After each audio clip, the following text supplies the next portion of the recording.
ఒక పెద్ద అడవిలో ఒక ఎలుగుబంటి ఉండేది. అది అప్పుడప్పుడు నది దగ్గరికి వెళ్ళి చేపలు వేటాడేది. ఒకరోజు ఎలుగుబంటి నది దగ్గరికి వెళ్ళింది.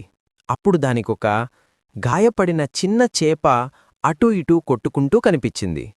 ఆ ఎలుగుబంటి ఆ చిన్న చేప దగ్గరికి వెళ్ళి పట్టుకుంది. ఆ చిన్న చేప చాలా భయపడి, నన్ను ఏమీ చెయ్యవద్దు అని వేడుకుంది.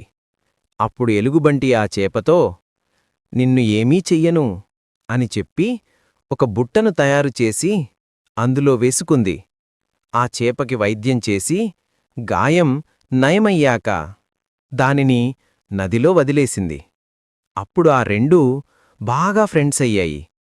అప్పటినుండి ఎలుగుబంటి నది దగ్గరికి వెళ్ళినప్పుడల్లా చేప తోకతో నీళ్లని ఎలుగుబంటిపైన పోసి ఆడుకునేవి. అయినా చేప ఏడుస్తుంది, ఎందుకంటే మీరు ఇంకా లైక్ అండ్ సబ్స్క్రైబ్ చెయ్యలేదు.